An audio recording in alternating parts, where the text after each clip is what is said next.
Shall we do it? Do it. All right. Hello, everybody, and welcome back after a long hiatus to another episode of You've Gotta Hear This. There it is. Woo! Glad to be back. Good to be here. Yeah. All right. Having fun today. That's right. Hanging with friends. Mm-hmm. Absolutely. In the words of Stained, it's been a while. Nice. Technically, it's only been about a week or so since John was just here with all his other pals. Yep. That's right. I was there. John, did you just hint at your pick, John? Did you just hint at your pick? I did. I knew it. I sure did. Yeah, but I got to visit Charlotte, which is part of the reason why we did not have any episodes. But yeah, we basically were hanging out. I feel like if we had recorded our conversation at our get together, it could have just been an episode, really. Yeah, I feel like Nathan Kogan post very political. Yeah, I'm a big fan of that guy. I'm a big fan. I don't follow him on any social media, so I don't know what his posts are. But in person, I really like that guy. Good guy. What is he posting on social media? No, it was just when everyone was at our house. That late night conversation was getting very political. This must have been after I left. I believe so. All right. Can you summarize? Oh no, he was just making his points very clear. Okay. I don't think anyone was really arguing about it. No, it wasn't arguing. He was just using the time. He was just using the time to vent. Sure, sure. Yes. I was using the time to drink heavily. And if I know Nate, I wasn't there, but if I know him, big anti-vaxxer, big keep the Mexican kids away from their parents at the border, a lot of that. You would be horrified. You know what? Probably the majority of the conversation was, we got to audit those ballots. He actually wants people to steal. I remember I left. The reason I wasn't there because I left right when Nate started the Stop the Steal chant. That's when I left. He would be horrified to hear that anybody would ever think that was what he was saying. Yeah, we need a big disclaimer. Sarcasm. No, he knows. He's the best guy ever. He's great. You might sue us for defamation of character. Yeah, I know.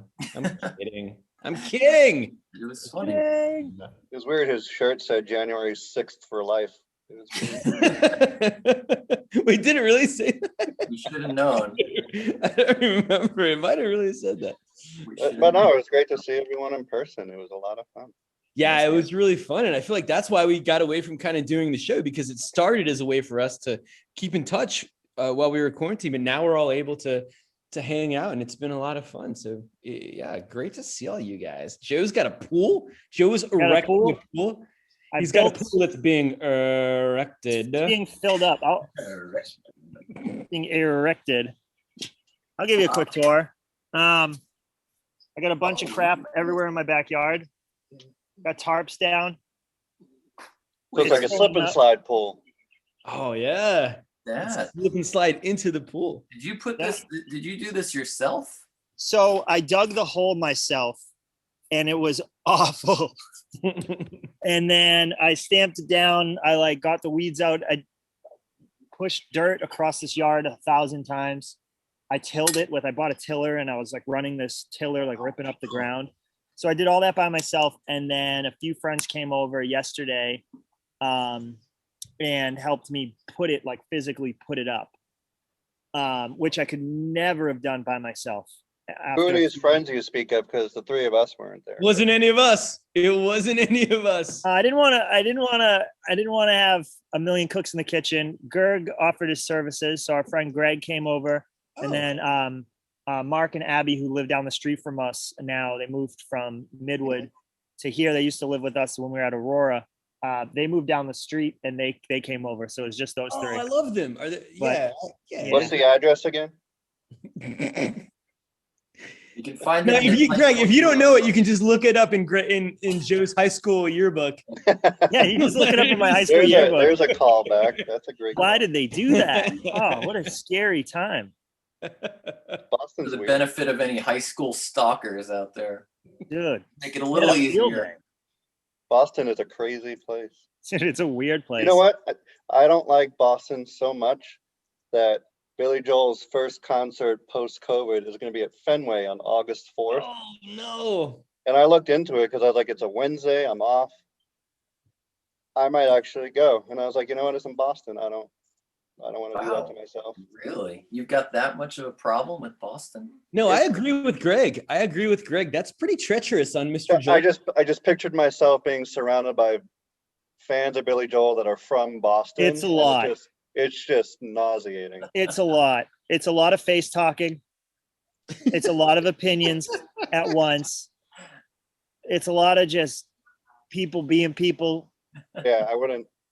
No. It's a lot. Like I looked up tickets too. I was able to get like good seats, but then I was just like, I'm gonna be next to some idiot. It's because of drinking. stuff We are about the Ireland of the United States. When you go to a concert, people are shit baby, and they are way drunker than anywhere else in most of this country. And I think that's why it gets annoying. Yeah, I'm a little surprised he didn't go for his first one back at Madison Square Garden. It hasn't happened yet. Does he have one scheduled? I don't think it's on the schedule till like November or December. I might go to that one, but he's going to be here in theory next April at the Panther Stadium, but that kept getting postponed. I would love to go to the Garden one again because that would be fantastic. Not a bad seat in that house. Is that true? Uh, I don't know if that's. I've had a bad seat to a show, which I might even divulge my weekly pick. I saw Springsteen in Boston. It was amazing. I think it depends. I think it's really depends. If you're on the floor, I don't know how fun that's going to be. But up in the stands where I was, it was fine. I saw it the last Billy Joel did his 100th show at MSG in 2018. And me and Eric were on the floor for that, and that was a lot of fun. Springsteen came out for that. He did like 2 or 3 songs, which was cool. I mean, I don't like Springsteen, but it was cool to see him in person, I guess. Yeah, I love Springsteen, and I was blown away. He was like jumping off the piano and sliding across the stage on his knees. And I'm like, aren't you 60 years old? I'm like, how is this even possible? I was like looking for like some kind of special effects, but that was him. A lot of CGI. Yeah, or like the hologram. I was looking, maybe he left and a hologram came out, but he literally slid across the stage multiple feet on his knees. Multiple feet? Like he went okay. Sorry, you're talking right across. I thought you were talking about. Multiple for that was the special effect. Was that he had? He was jumping around like he was in like his 20s. Like he looked like it was like he just looked like a really rough 20-year-old. Like I was really impressed. Pulling a Mick Jagger. Yeah. Yeah, Mick Jagger's kind of like that too, right? He runs around like crazy. Yeah, he's still like having babies and stuff. He's like 80 years old. And Billy Joel just sits there slumped over the piano, and then he'll get up and twirl his mic stand like a baton at the end of the show, and it's really disgusting. Well, look, you know, it's embarrassing. Like an awkward wizard. Yeah. Casting spells. Like an awkward wizard. You know, you can tell when the rock star guys are getting into their 60s. You can tell which ones sobered up at a certain point and which ones have kept living hard through the years. And right. Billy Joel, you can definitely tell. You know, his lifestyle took a toll. So you know, I think he's fine with it, but his mobility is not the same as some of the guys who sobered up. I think like Mick Jagger, as hard as he lived, I think he became like an AA guy at a certain point in his 40s or something. It was like Brian Wilson. I saw him, and that was a really just depressing show. Who's that? Brian Wilson. Oh yeah, he was in the Beach Boys. He did a show here a couple years ago, and I went to it because it was him and like Al Jardine and one other Beach Boy guy, because they all do their own Beach Boys tours, which is really weird.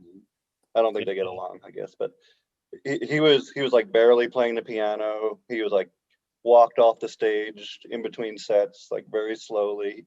I don't even think he knew where he was. But he also had like a backup piano player playing his parts as well, because I think he was just like, Yeah, it was, I it was think sad. his like I think with him it was like his psychological problems that did him in, and I don't Oh, know if he absolutely. recovered from some of those things. Just And then before Paul McCartney live was great. He ran across the stage like a maniac. Yeah, someone was telling me they saw him like not that long ago, and like he just played straight through, and like they said, like sang for like 2.5 hours, like never even stopped to like take a drink of water or anything. Just Oh, like awesome. That might have totally been me. fun. Well, I saw him in Amsterdam at the Ziggo Dome, which is one of the coolest arenas I've ever been to. But it was like a 3-hour set, just Yeah, just go. it's insane. I wonder if it's like I'm one of the biggest musicians of all time, and I don't feel deserving of that. So let me do absolutely have the greatest show possible without even wasting a minute of people's time with banter and just straight through is Yeah. like that's the most insane like discipline. It's insane. 2 hours of straight music. But also, That's it's like crazy. maybe in the back of their head, they're like, this might be my last show because I might die Yeah. tomorrow. I think it's that, but I also think it's being like I'm the biggest. Let me set a standard. I think that's Like the ultimate warrior. yeah. Like if you're Hulk I will Hogan, do the undoable. I will stop the unstoppable. And you, Hulk Hogan, will feel the wrath of all my warriors. I just want to say that right before COVID, I went to go see Saruman at the Ovens Auditorium. wizard? Saruman, and that was the most awkward wizard concert I ever The saw. White Wizard. Saruman, yeah. I thought he was going to do a lot more. He just spun his. So you went all the way to Isengard. No. It was at Ovens Auditorium. That's what I'm saying. Earlier in his career, I would have had to do that, but it was right before COVID. Oh man. He just spun his staffer. He was a really awkward wizard. That's all I got. There's a lot of awkward wizards. There's a lot What of are we awkward talking wizards about? out What are we there. talking about today, John? Well, What's today's topic? today's topic I kind of forgot for a second, but I just remembered. Today's topic is if you could be the lead singer for any band, who would it be? And we had to have some discussion about what this actually entails, because my first question is, so if you're becoming the lead singer of any band that you can imagine, are you yourself taking the place of that lead singer and being just you as the person, or are you giving up your own personality and just becoming this other person and living their life? Or the third scenario, it's sort of a quantum leap type thing where you have your own consciousness, but you've sort of been placed in the body of this lead singer with all of their abilities, but you've got your own consciousness to be able to say, hey, this is amazing, I am this person. And so I think we all agreed the third scenario is what we're going with. We're in a quantum leap type situation where you've somehow been implanted into the lead singer's body. So yeah, just to get that out of the way. So if you could be anyone that's lead singer, who would it be? And yeah, I have no idea what you guys have chosen. I'm interested to see. I'll go first. This has been such a fun topic to discuss. And I think the natural inclination is you're going to want to say like a Kurt Cobain, you're going to want to say a Guns N' Roses, or you're going to say an Axl Rose, or you're going to say a John Lennon, or like a David Lee Roth. Mm-hmm. But I feel like, knowing what I know now, there's nothing that I can offer those singers. I feel like they did it right the first time through.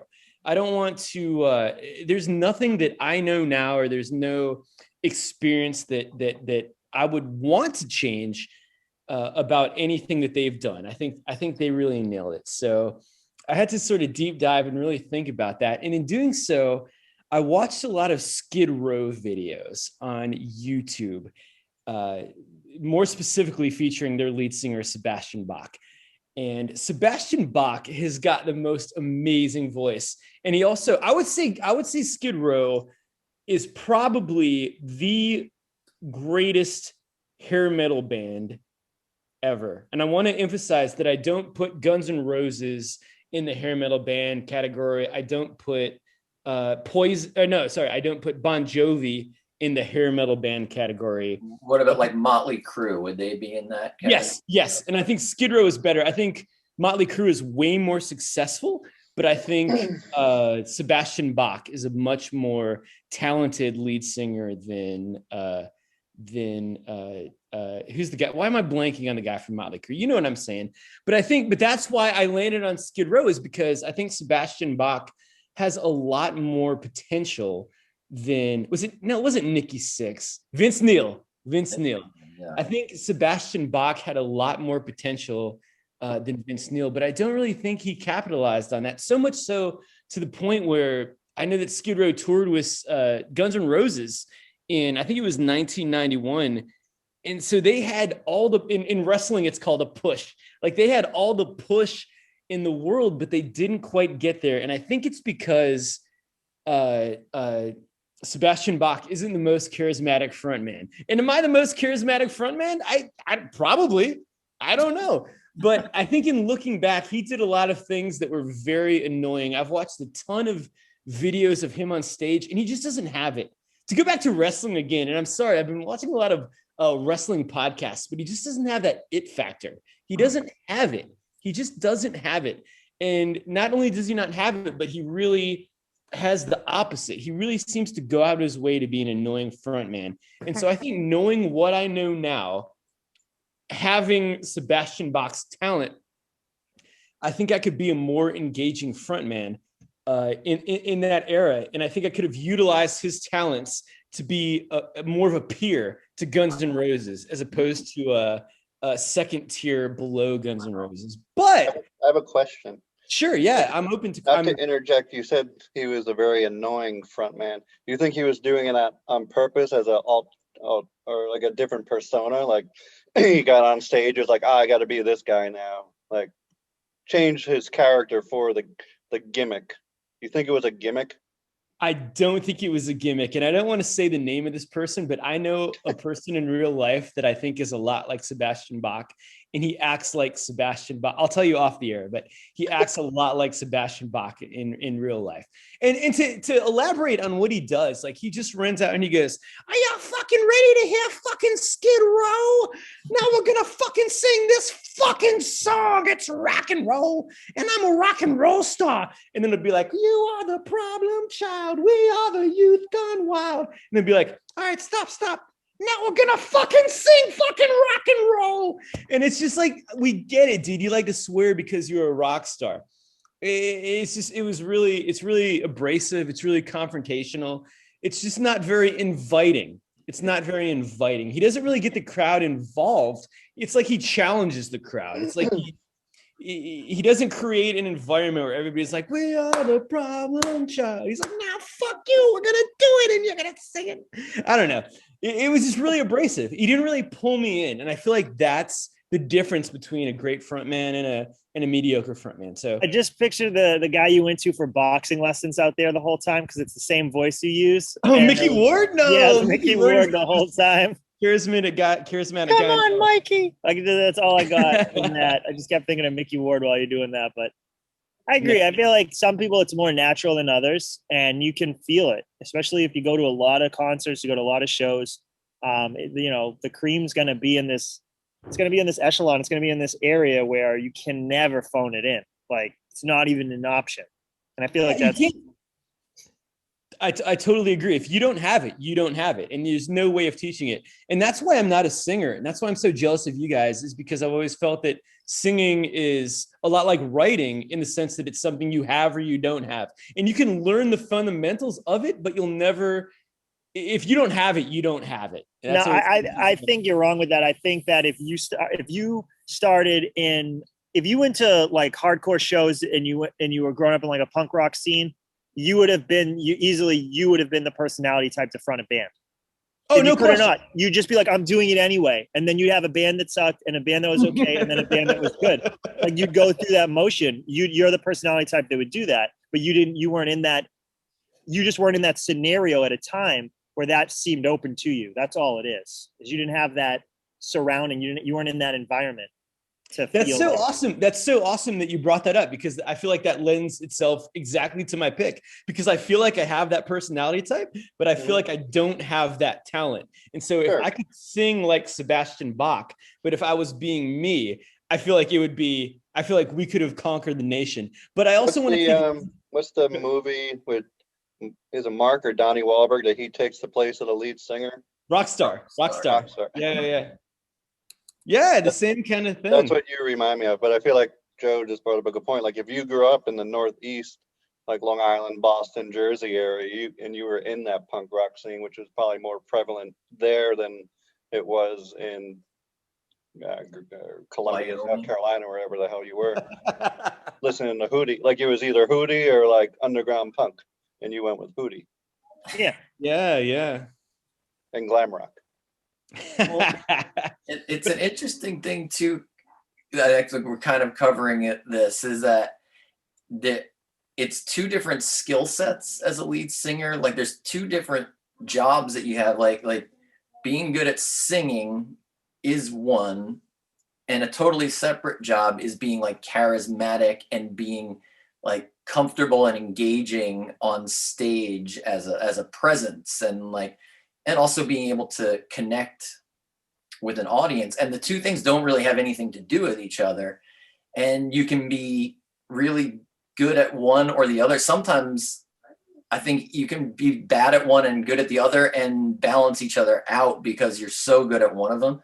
And like in the punk rock scene, I feel like you don't have, if you can be engaging and connect as a front person, you don't have to worry that much about being a good singer. It doesn't really matter that much, like it's much more important to be able to get people there with you on stage. And so I've seen like really like I've seen really heavy bands with a giant like tough like macho frontman have a crowd that's huge, and then I've seen the smallest little person, like short, skinny, also run a crowd. And I feel like with punk, at least from my perspective, it was like, what did you do on recording? Because you go through these bands and you're actively looking for bands, big or small. You're looking for a song that resonates with you, and if it does, you're gonna go see that show. And then sometimes you'll go to that show and it will be 3 kids up front and that's it, singing along, and everyone else is in the back with their arms folded.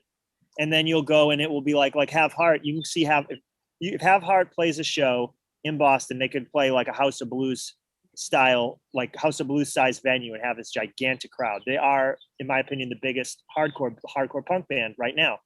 And then me and my friends saw them play with smaller bands, and it was exactly like I described. Like we weren't even singing the songs because we didn't know them yet, but it was like 3 kids up front and everyone else with their arms folded when they were small.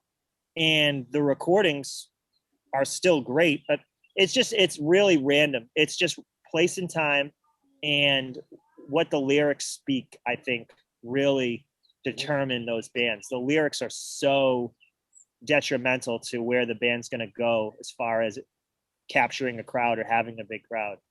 So and see, that's so, I'm so glad we brought that up, because that's why I feel like Skid Row is the best pick, because Sebastian Bach has the most amazing vocals in the world, but he didn't have that factor. So I think if you were able to combine those two, they would have been unstoppable. And I'm not saying I'm the guy to do that, but in this scenario, having known what I know now, if I could go back and maybe work that. But then I also want to add, and there's one more step to it.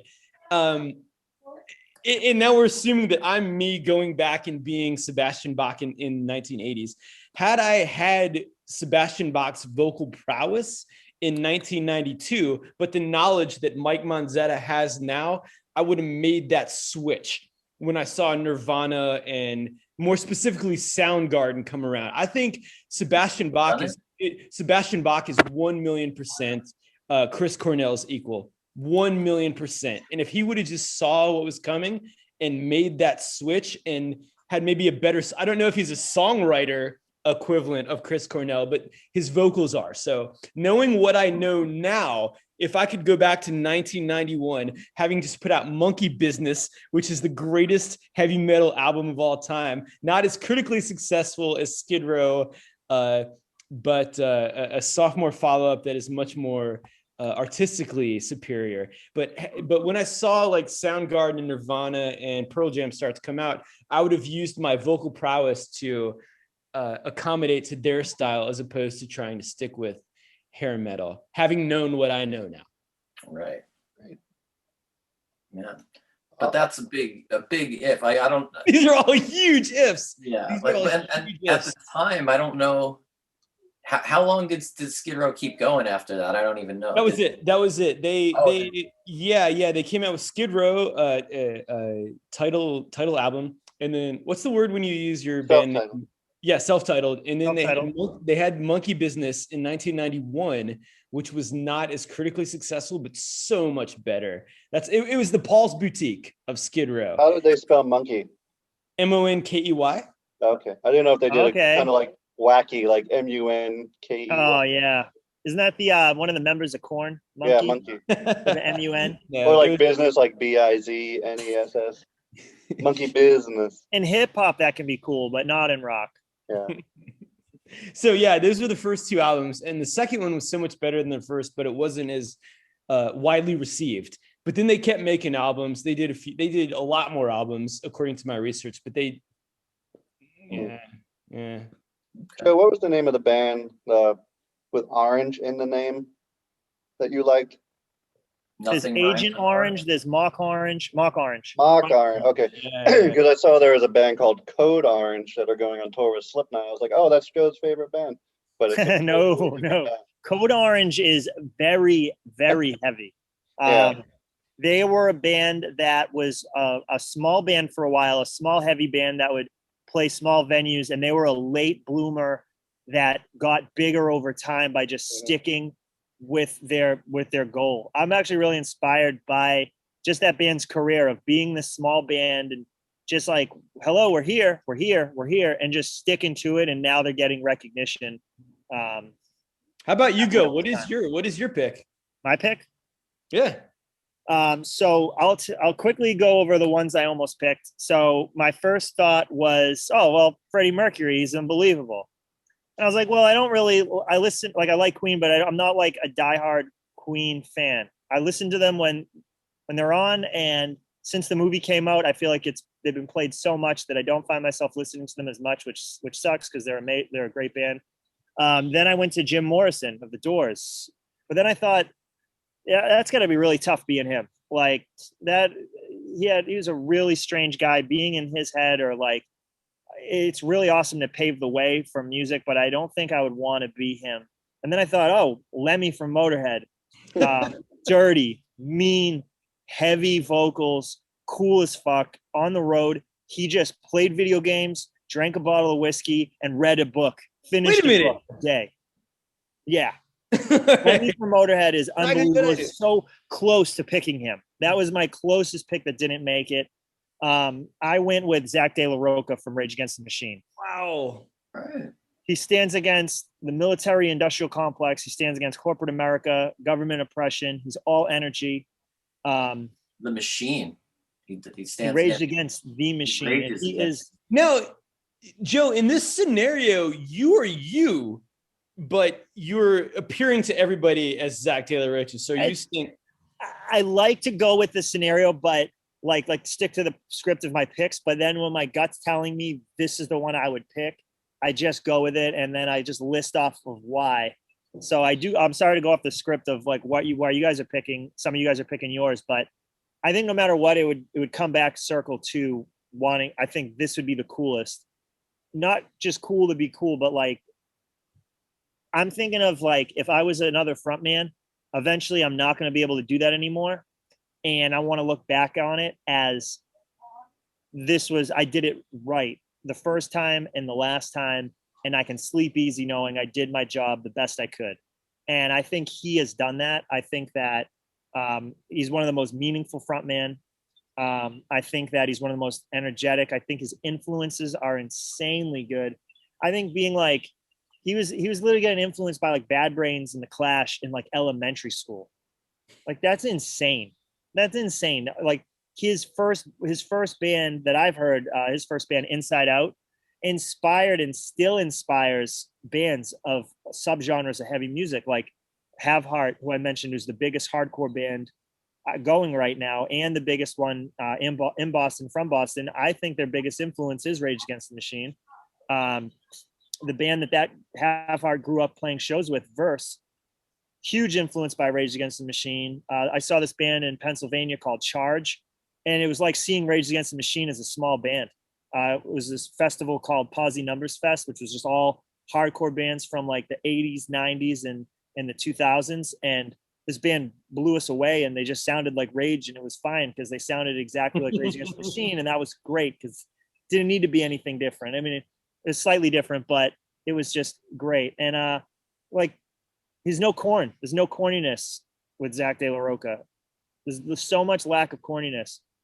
Even the clothes he wore, people are still wearing now. It's still in. Like, he gets to rap. He gets to scream in a rock band. He did help spawn nu metal, which isn't great. In my opinion, it's not my favorite genre, but it gave a lot of people an outlet. And he has the two coolest songs in Tony Hawk video game, Guerrilla Radio and Testify. That alone is the most, like, I can sleep, being someone who's been skateboarding since I was like 14 years old. Having the two coolest songs in a Tony Hawk video game franchise is like, that's all I need. I don't care about any other medals or anything like that. That's he gets to look over playing live and look over, and it's a Tom Morello just fucking shredding it, just doing the craziest shit. So you get like raw inspiration from a different type of musician and a different artist there every day. So there's no day of work. You're not on the road like touring with Rage Against the Machine being like another day at the office, you know. Like none of that. You're just getting raw influence from other great musicians, and you have a very meaningful message. And also, I looked this up while you were talking earlier.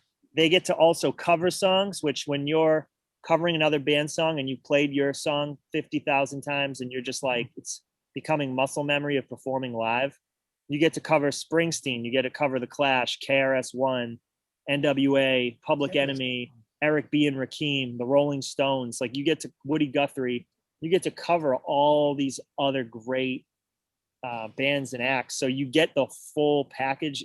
And last thing I have that I wrote down was they were a band, and as soon as the creativity was dying away and it wasn't natural, they weren't a band anymore. So they were in and they were out. So now when they come back and play a festival, they're still massive because they were in it when they were on top, and they left when they were on top. And yeah, it's just, I think of it like, at the end of the day, once everything's wrapped up, did you have the best concentrated experience from every angle? And I think he gets it all. I don't know what genre of music. I think you said nu metal. I was thinking about what genre of music that Rage Against the Machine is, but I think they're in the nirvana of that. Yeah. Whatever that genre is, whether the precursor to like Limp Bizkit and Stained and all that bullshit. I feel like they opened the door for nu metal. Yeah. And then left after everyone came in and did their own thing. Like, I had nothing to do with it. It wasn't me. I don't think it was that. I think they were just like, they had their thing, and then they were like, "Oh, come on, guys," and they bamboozled them. So they had all these other bands come and join them, and they're like, "Peace, we're gonna go down this other hallway now." And then two other things. The reason why I picked Zach De La Roca is he broke his foot jumping up and down on a flat surface on the stage by getting so into the songs that he just broke his foot. You stand there as a human being in the same physical world that we all live in, and you just jump up and down so much that you break your own foot. That takes a lot of work. That takes a lot of getting into the music that you wrote, that you worked on. So A+ for that. And then last thing, a quote from him, he says, "I think every revolutionary act is an act of love. Every song that I've written, it's because my desire to use music as a way to empower and rehumanize people who are living in a dehumanizing setting." he said the song is in order to better the human condition. So he's doing it for the right reasons through and through, and he's not taking any of it for granted like a lot of rock star singers did. You know what I mean? Just like hooking up or doing a crazy amount of drugs, like cocaine and stuff like that, and like heroin and all that stuff. Like this dude just was like, I'm in it for the right reasons. I'm gonna crush it, and I'm gonna leave when I have a slight inkling of not being able to crush it, and he did that. So that's my pick. Good pick. I have a quick Rage Against the Machine story before we go on. When I was a senior in high school, there was a guy named Jeff Fleming. He had a little brother who was kind of a shithead. He talked shit to me, and I talked shit to him back, and I kind of pushed him. And he's like, I'm going to get my brother on you. And I'm like, bring your fucking brother on, man.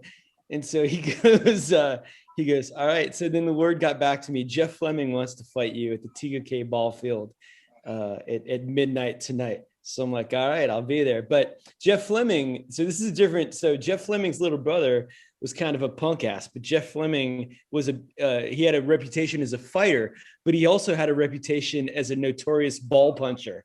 That was kind of his move. So little did Jeff Fleming know that I had put on a cup. I had put on an athletic supporter. So I drove out to the TK ball field at midnight. And I had a Nissan Sentra at the time, and I cranked up the I'll do what you tell me. I won't do what you tell me. So I'm standing out there waiting for Jeff Fleming to show up, and he never showed up. So fuck you, Jeff Fleming. Fuck you, Jeff Fleming. Yeah. So you said he was a ball puncher. He's he's a notorious ball puncher. That was his move. And in fact, the reason I found out is kind of funny because somebody says, "Man, you better watch out. Jeff's gonna hit you in the balls." Like, all right, I got it. But also at this time, I was a notorious karate fighter. Like I'd never been in a fight in real life, but the rumor going around high school is that, oh, Mike knows karate. So that got me out of a lot of fights. But yeah, so he didn't show up. Did you ever run into him again down the road? I haven't seen Jeff Fleming since. No, to this day, him or his little brother, who was a fucking asshole. I would say Rage Against the Machine, not only is it the best music to play a skateboarding video game to, but it's definitely the best music, some of the best music to listen to before going into a fight with a ball punching asshole like Jeff Fleming. Oh man. We're coming for you, Jeff. Nice. All right, Greg, you want to tell us what you got? Yeah, I had a hard time because I just got up an hour ago, and I don't prepare for these at all. So I had two picks, and then while we were talking, I was like, oh, there's a third one.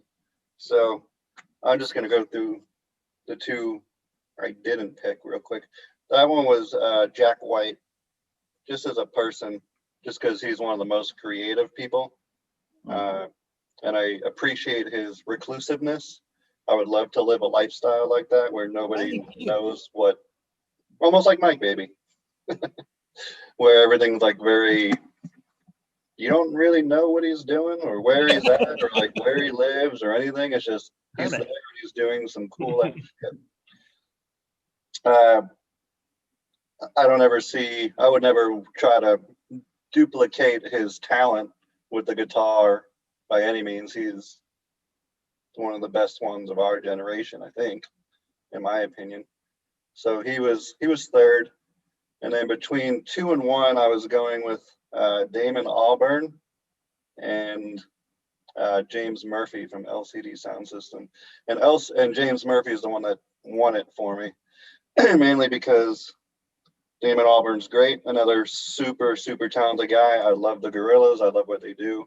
I love their I hate to call it a gimmick, but it's a gimmick with the cartoons, and I would love to be a cartoon. I think that's every male on the planet's goal in life, is to be a cartoon at some point in their life. I think it would be great.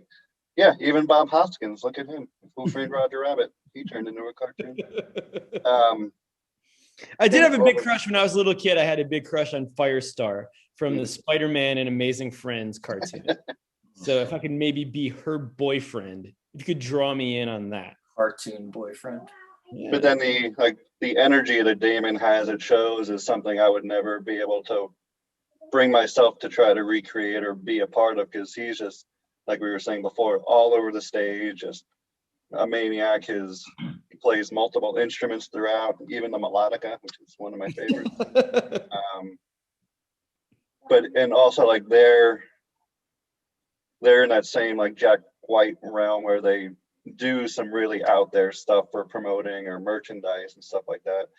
And then you get to James Murphy, who is the front man for LCD Sound System, probably my favorite band, over Gorillaz. He achieved all of his success in his late 30s, early 40s. So like their last show at the Garden that I went to, and you asked me earlier if there was a bad seat in the Garden. I had a bad seat for that show, but I was there. So his like success came like when he was in his 40s, and that's insane. Like to make it until you're that old and then finally get this level of success you want, and then just stop for 6 to 8 years and then come back. But he's still doing it. But him, Joe or Mike said something about a singer like not having the best voice. Like he's not a good singer. He's not great. He kind of like sings a lot. He just talks like a conversation over these ridiculous sound synthesizer beats, which that's the kind of thing I could see myself getting into. Like when Lee lived here, our buddy Lee, he had the whole guest room set up with sound and like bleep blop machines, and I was just in there all night just pushing buttons. Like, this is more my speed. I don't know how the fuck to play a guitar. I can hit buttons and make something cool. And even like his stage presence, he's just like he's a lazy old man. Just There's something really great about being on stage when it's super hot and like the sun is beating down on you and not having to jump around. Yeah. And like with my band, like there were shows where you have to like, you're like carving the crowd. You have to like get people from the left side to come into the middle and people from the right side to stop singing back there by themselves and like get them up front to get people to have the best time they can right up front and in the middle. That dude doesn't have to do any of that. He can have a mic stand and he can just be thinking about cooking pasta and what type of nachos he's going to make. Because you're thinking sometimes when I would be playing, I'm like, what am I going to have for dinner? And I'd be thinking about this while playing the song, because I played the song so many times, like thousands of times, that you're thinking of other things. And if you're just standing behind a mic stand, like it's way more like of a leisure event. Like it's more relaxing for you. And the other thing is too that I took into account like what kind of fans I'm going to be catering to. So like the Jack White, like that hard rock music, like that's a lot of like, just like, since I've seen all three in concert, like Jack White, and like I've seen everything except the White Stripes that he's done, but those are all like the yelling, screaming, kind of moshing around shows. Gorillaz are very like, this is where I had an issue between Gorillaz and LCD, was that Gorillaz are a very dancey show, and like you wouldn't expect that, but it's a lot of happiness and like jumping around, singing, dancing in your own little pods and stuff. But then LCD Sound System shows are just all out parties. Like that's the kind of crowd I want. I want to look out in the crowd and see people just smiling, having a good time, dancing with their boyfriend, girlfriend, whatever, just jumping up and down, not like moshing or anything like that. Not that there's anything wrong with that. I've done many years of that. But like when Lee and myself went to go see LCD Sound System in Atlanta once, and we both got like separated, but like I looked behind me and like he was just in his own little world, just dancing, smiling, having a good time. And it's just a good environment. That's the environment of a show I would prefer to be in charge of, is where people are just forgetting everything and just dancing and having a great time and not caring how like silly they look, because there are some silly people at LCD Sound System shows. And the other thing with that is that he also does like DJ gigs. Like he'll show up at like a bar or a club, and he'll just bring like 2 cases of records and just spin for like 2 hours the most ridiculous dance party sets, like stuff from the 70s, 80s, and it's incredible. I saw him in Philadelphia with Eric and Gerg actually, and it was so much fun just to hear sick music and then just dance to it. And he's just sitting there spinning records and drinking champagne. It's like, I want that. That's great. That's something I want to, I love it. I think it's great. So, Nice. yeah, that was my pick. And he's just like an old lazy man. That's a great campaign.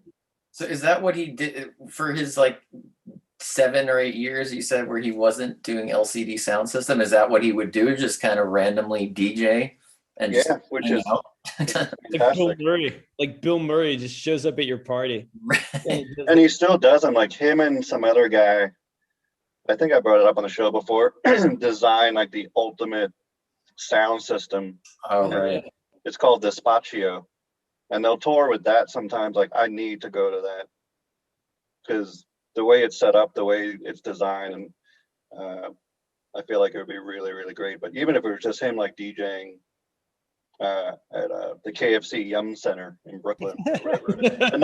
I'm sorry, the That's KFC. a real KFC on Monroe or the KFC on no, Monroe. it's it's in, or the Knockdown Center maybe. It's like a newer venue. And I think LCD Sounds, I think he actually owns part of it. I'm not sure. Is it not? Brendan would know. But I'd be so happy to know that somewhere on this planet, there's a place called the KFC Yum Center. I'm pretty sure. I really hope that's a real place because that just makes my whole day. Yeah. That's always been what I've been referring to the KFC on Monroe as. But the KFC Yum Center is in Louisville, Kentucky. The KFC Yum Center. The one in Brooklyn is the Knockdown Center. I'm sorry, I think.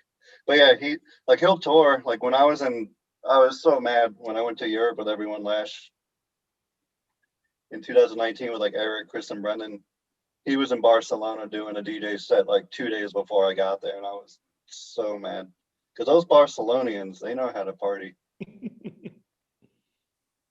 Yeah. Solid pick. Oh, Brooklyn Steel is the name of the venue in Brooklyn. I'm sorry. Oh, okay. I've been there. Yeah. You got me confused with the Yum Center talk. I didn't remember being anywhere. Like a Yum Center. I just want to be there for that board meeting, like that meeting where they had to decide the name of it. And this one guy's just like, and they look over and they're like, what? The Knockdown Center is in Queens. That's what I'm thinking of. Never mind. Center of Yum, of all Yum. Yeah, that's where all the teams in Louisville play, is the Yum Center. Weird. Yeah, we've got so we're at this board meeting and he's like, all right, we've got the Tasty Pavilion, we've got the Scrumptious Amphitheater, we've got the Yum Center. And they're like, oh Jesus, those are all three horrible. Oh. I think they had a really probably fancy name, like a really like corporate name for it, and then they just threw it out the window. And this guy just comes in, they all write on a little sticky note their name, and this guy just writes, thinking of food. And he's like, KFC, Yum, KFC. And he's like, they're probably gonna name it the Center or like Deliciousville. You know what I mean? This meeting was like at 11:58, right before lunchtime. Right before. Everybody was like, all right. I think it was the last submission. The Burger King Whopper. And like, they're like, that doesn't even have a facility name in it. He's like, I don't give a fuck. Yeah. They should have went with the KFC Pot Pie Center and designed it to look like a pot pie. That would have been something. I would have called it the Sadness Bowl because that's what the KFC meal is when they just throw everything in a bowl like a dog. I'm disagreeing. It's so good. It's so good. But it is a bowl of sadness. It is. It's the only thing that beats the personal pizza. When my friend does this, my friend always says like he'll order a single pizza and they'll give him like plates and napkins and forks. I'm like, wow, it's so freaking nice of you, Domino's, to think I'm going to share this with people. Like to think I'm not alone right now on a Saturday night eating this personal, meat lovers pizza by myself.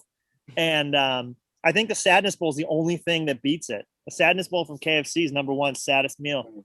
All right. So I'd call it the Sadness Bowl.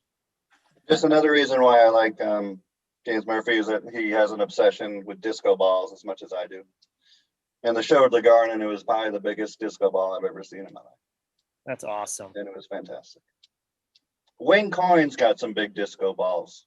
He does. And he's got the big fake hands that he puts on that are like 10 times the size of his regular hands, but then it shoots light out at the disco ball, which is an amazing idea. Wayne Coyne was another good option for me, but I just could never get on his level with like the drugs. So Wayne Coyne was one of my first thoughts when I was thinking about it, for sure. But then I was thinking, so I approached it in terms of like the band you're in, the people you're making music with, and the like career that you've had. And I guess I kind of pictured myself living through that career, which it might be a little bit different than the way you guys approached it. I don't know. But so I thought about with Wayne Coyne, like they've been through it's been, they've had a great career, but it's been pretty volatile. I feel like been a lot of ups and downs, a lot of member changes, like a lot of drug problems, like, you know, people almost dying, not just like people that kind of have a problem that gets annoying, like, you know, people literally almost dying from their drug use. And like is that the same drug use that he tried to disguise as a spider bite, but it was actually heroin needles?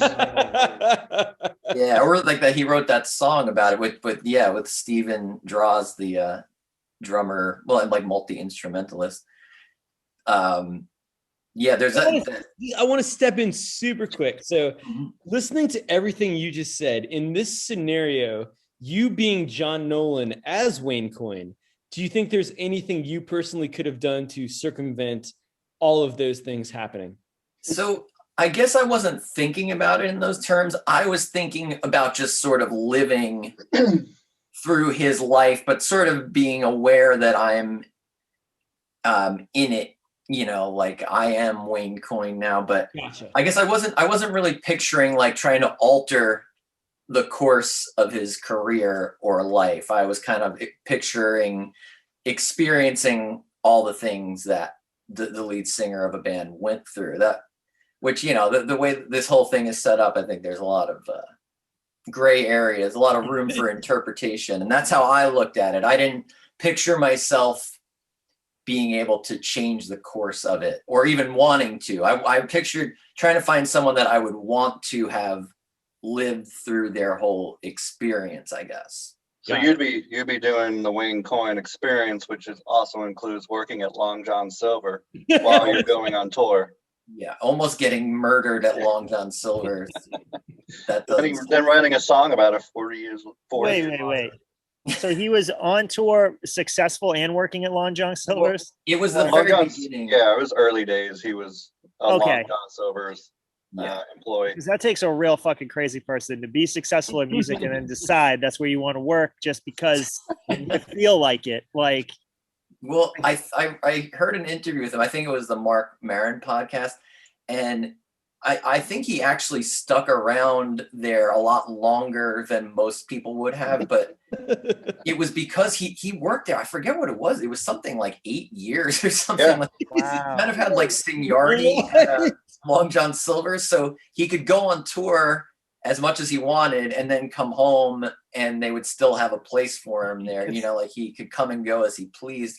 So I think he stayed there until he knew like safe to move on without having to fall back on my Long John Silver's paycheck. Being in a touring band that wasn't like successful financially, it was very hard to find an employer that would let you do that. It was like I would say I had got lucky twice, and I've worked so many jobs. I probably had like 10 to 15 different jobs in my life, and maybe 2 of them gave me that freedom to actually tour and come back and work. Yeah.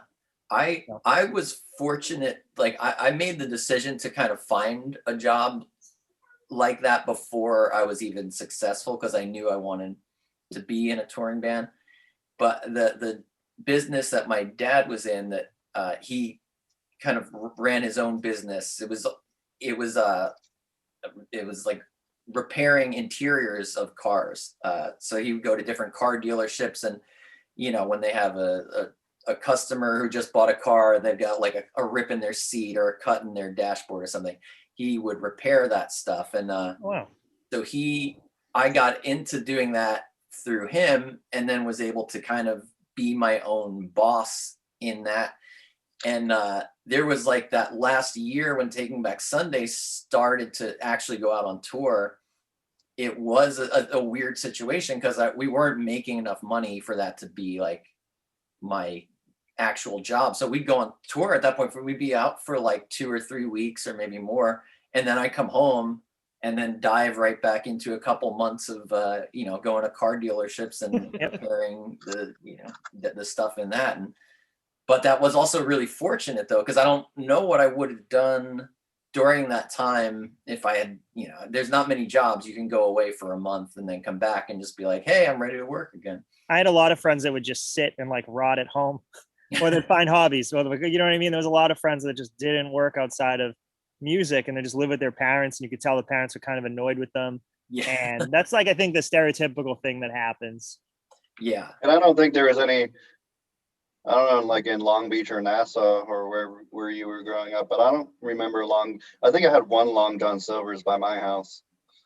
Yeah. They were kind of dying out even in the 90s. I feel like you would see one occasionally. I even remember back then being like, who's eating there? Even? I've never been to a Long John Silver's. We saw one the other day.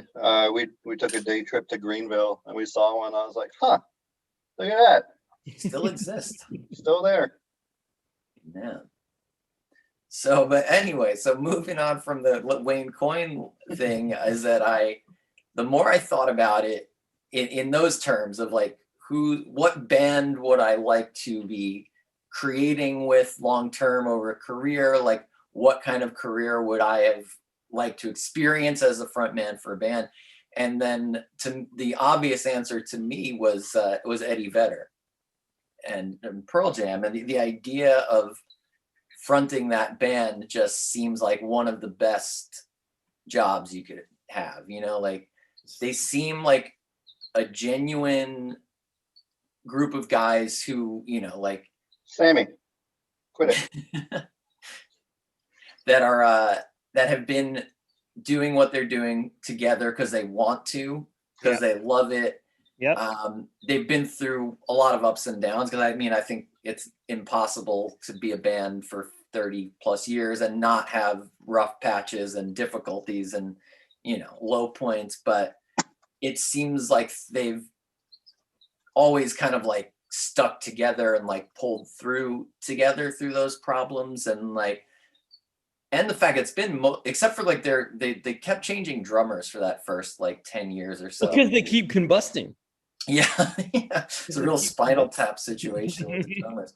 But other than that, it's been the same guys, which to me really says something. I feel like they have something really special. And they also seem to have a thing where, like Eddie Vedder is the front person, but and I don't know, maybe this is not the way it is, but it seems to me like he doesn't have that disconnect that sometimes it seems like the front person has from the rest of the band. Like even with Nirvana, even though like Kurt Cobain wasn't like a traditional frontman, he seemed to be sort of like out there on his own, like disconnected from the other two guys in a certain way. Like he was sort of like, I'm here and then you guys are over here. And I don't, Pearl Jam may have had their times like that, but it seems like they're much more of a unit, like much more like a tight collective and not that way. And that's really amazing to me. And they're all super talented. I mean, they could just switch their set list up from one night to the next without even skipping a beat, which is that's crazy. Really cool. And then the other good thing is too, if you're going to be Pearl Jam, you'll know that somewhere in a city, Mike Baby will be there, just not at the show. Yeah, he'll be floating around somewhere. Just making friends with some nice guys at the bar. Absolutely. Thanks for having your show in my town. Yeah. I think if the question is, what is the greatest band to be a frontman for? I think the correct answer is Pearl Jam. There's no argument. There's no, like if this was on a test, like if you're in college and the question was, if you're taking the SAT and the question is, what is the greatest band to be the frontman for? I think Pearl Jam is no question. Yeah, it just seems like it would be a great ride to have been on. Well, and then for the past 10, 15 years, they're also in that place where it seems like they can genuinely do whatever they want and do whatever they want, and they don't have to worry about anything. Like, they don't need to prove anything. They don't, need to. That's one of my biggest gripes is like with Foo Fighters, they could stop doing things, but they're still putting out garbage. And it's like just stop putting out garbage. Take a few years off. Continuously putting out Nickelback level garbage, and I don't understand what the difference between Foo Fighters and Nickelback is, and I want somebody in the comments to explain. I still can't. I think Dave I'm not on that road. I'm not on that train with you. I think the Foo Fighters are way better than Nickelback. Nope, don't get it. Funniest thing about Nickelback, for anyone who had anyone listening that had a iPod or some kind of Zune fucking device, any MP3 device, you'd always go to you'd always be at someone's house or like a house party, and you'd find the iPod or the device, and it would always be, it would say Nickelback, it would say Nickelback spelled wrong, it would say 5 cent back, and it would always be this different name because they downloaded it off Napster, and they would never just go and consolidate the band name. So Nickelback or Nickelback, however you want to say it, would just own the territory of the whole iPod, and it was so frustrating because they're one of the worst bands of all time.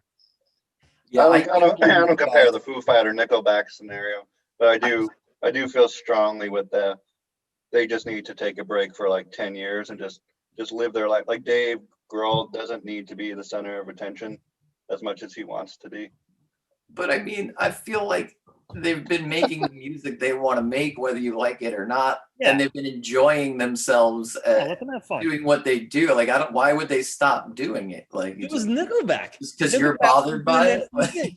The music is the same quality. Their music is the exact same quality. That is, I think you're wrong. I think you could say the same thing for Metallica. It's like they stopped sure for a while, but like some of the more recent stuff, I don't know if it's been any good, but they could. It's one of those bands. I think I mentioned this to Mark the other day too, and like they've got such a back catalog. You could just, I get it. You don't want to just rely on your back catalog and all that, but if you get to the point where you're making stuff and it's, to me, if Foo Fighters is like the McDonald's of like rock bands, then Nickelback is like White Castle that's been left out on a curb for like 3 days. It's not. That's what the internet wants you to believe. It's not that bad. No, I have listened to Foo Fighters albums and enjoyed them thoroughly. Same. I have never listened to even I've probably listened to maybe half enjoyed some of one Nickelback song once, maybe.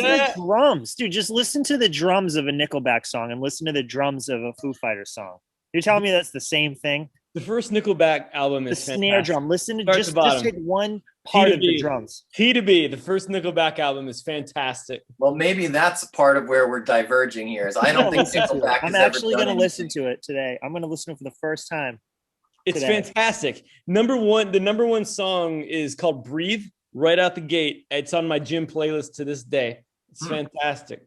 I challenge anybody listening to this to tell me otherwise. John, if 18-year-old John Nolan was starting a band called Pearl Jam, what would you have done? What would you have done different? So you're in the band with like Stone Amen or whatever the fuck those guys' names are. Yeah. Is there anything you would have done different as the lead singer of that band? Or would it have been just because I'm curious to know, because they're greatest band of all time. So I mean, I honestly think if I had been in control of Eddie Vedder's decisions, I think I only would have screwed things up. Like I don't think I would have made better decisions. Like I think that the way that I think I would have done something similar to the way like they were so successful with 10, but it was so mainstream, and they kind of decided to rebel against that with their second album. And I think I would have done that as well, but I think I probably would have gone too far and rebelled to the point of like not writing a good album, you know, would have been like, oh yeah, this is really different and totally new direction, but also like not nearly as good. And they've really walked that line. That's one of the things that's really impressive to me, is they were still able to put out a quality album of great songs, and also like, you know, go in a different direction and kind of change the story of who Pearl Jam was. So, you know, I don't think I would have been able to pull it off the way that they did, unfortunately. But that's also why I would have liked to live that and experience doing it, because I wouldn't be able to do it myself. Gotcha. No, that's awesome. Yeah, I don't know. Fun episode. Yeah, a lot of fun. Good times. Fun fact.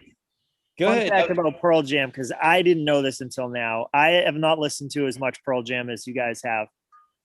But I was like, Pearl Jam. Okay, I'm just thinking of it like, that's an interesting name. The word pearl is a great word to describe a sound, or just in a band, using that word is fucking great. Jam. Is it about jelly? Is it a reference? Is it another one of those bands where it's a sexual reference that's kind of weird? No, it's about, it's a reference to Vedder's great grandmother, Pearl, who was married to a Native American who had a special recipe for peyote laced jam. That I have heard that. So they're perfectly balancing wholesome grandmother story with drugs, heavy drugs. I love it. That's great. Another semi-interesting fact about them: before they had that name, they went by the name Mookie Blaylock. Yeah. And you have to wonder if they would have been as successful if they had the name Mookie Blaylock. Mookie Blaylock sounds like a baseball card that came from a pack of gum. I think he's a basketball player. He is a real guy. Basketball player? Yeah, Mookie Blaylock is a real guy. I think he's a basketball player. Wow. Okay. Yeah. But that's a weird thing to think about. Like, just imagining them making all the same music they did, doing everything the same, but they're called Mookie Blaylock. Does it change does it change everything, or do they still have the same career as Mookie Blaylock? I don't know. Pearl Jam was a huge fan of Mookie Blaylock, but I don't know if the world knows if Mookie is a huge fan of Pearl Jam. Gotta be. Would love to know that. I hope so. I don't think Mike Baby is a bad band name. If anybody wants to use that, I will totally endorse that. Or I would go with Excite Mike if I was going to go Mike off of a name that you've been given or given yourself. I still can't believe it took all this time for Excite Mike to come out. What's wrong with us? What's wrong with us? It was right there, just sitting right there this whole time. A lot of my friends back home, I think it's a very Boston thing, but a lot of my friends have weird nicknames or random nicknames. And some of them were given by their friends. Some of them they didn't want, but didn't have a choice. And some of them picked their own nicknames. So, for instance, I have a friend named Joey Numbers. I have a friend named Lamo, a friend named Fro, a friend named Hornsby. And there's a few others, but like those are just the ones that are coming off the top of my head. But like, there's something about a nickname. When you give yourself your own nickname, you better do it right, or it's just weird. Yeah, and Excite Mike, that's how you do it right. That's a good one. Excite Mike is a nickname that I can stand behind because it just says, "I'm here to have a good time." And I am. All right, guys, it has been a blast. Thank you so much for coming back. It's so exciting for the return of You Gotta Hear This. Yes. Thank you so much. Always great. Very nice to be back.